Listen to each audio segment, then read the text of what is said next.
Hey guys, it's Max. Welcome back to my channel. If you're new here, I'm Max. I'm a sophomore in the University of the Philippines in Diliman, and my degree program is Business Administration and Accountancy.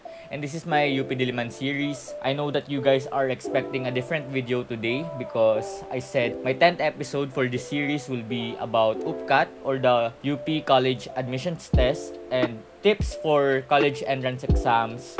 Unfortunately, due to COVID, we still don't know if there will be sets this year.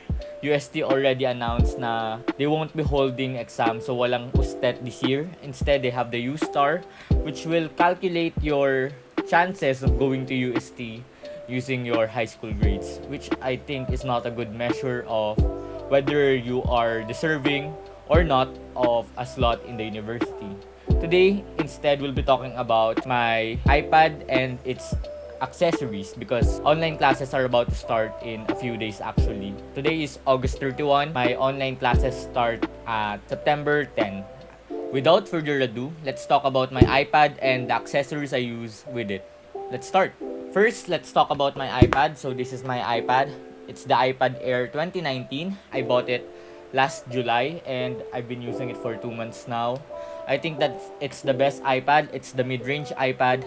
I think that the iPad Pro is a bit overkill because it's too pricey and it has specs that I don't really need.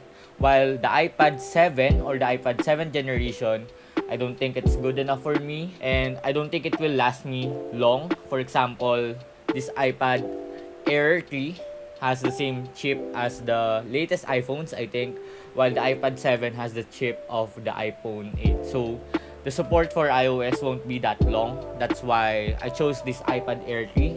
I bought it in the Power Mac Center in DLSU. It cost me, I think, about 26,000 compared to the normal price of 30,000. So it's the 64 gig model. It's in the color silver, but you won't see it because it's in a case. So the case that I use, I bought it in Lazada in the store ESR. I think it's around 800 pesos or 700 pesos. I don't remember. I'm gonna link it down below. So the case is in color black, as you can see here. It can be folded such that it becomes a stand. It also has a slot for the Apple Pencil and I really like it. It's very sleek.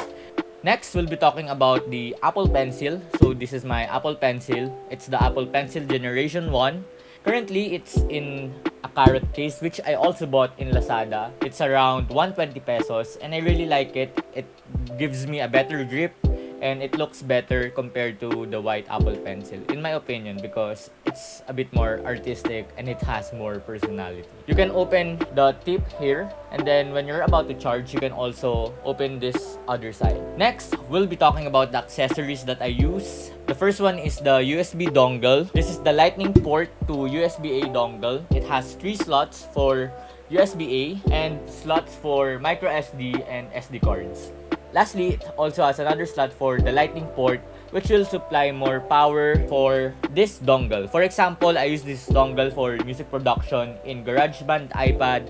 I connect my audio interface. I also connect my MIDI keyboard and it can't play without the added power that you can get from the lightning input. I bought that in Lazada for 500 pesos and so far, so good. Next, for my mouse, I bought the Logitech Pebble mouse. I bought this in Lazada. The name of the store is Samsung Store, I think. I really like this mouse because you can use it simultaneously in 2 devices. You can switch between a computer and a tablet. For example, I use my laptop and my iPad for this. You can push a button here at the back and it will transfer from the computer to the iPad seamlessly. It's also very light and you can bring this with you in school. To partner with my Logitech mouse, I also bought the Logitech keyboard. It's the K380 keyboard. Like the mouse, it can simultaneously connect to 3 devices. So I connect it to my laptop.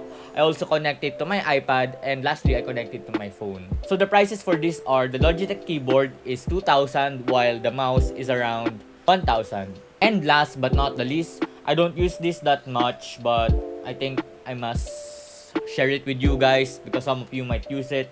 So this is the iPad stand or mobile stand. I use it for my cell phone because my iPad is too big for it. It's just a good way to put your phone on your desk, and it looks better instead of just putting your phone directly on your desk. I bought that for 150 pesos, I think, also in Lazada. So those are the accessories that I use with my iPad. I hope that this video helped you if you are a student or an iPad user who wants to look for accessories for their tablet. Yeah, that's it for this video. Thank you guys for watching, and see you in my next video. Padayon mga scholar ng bayan.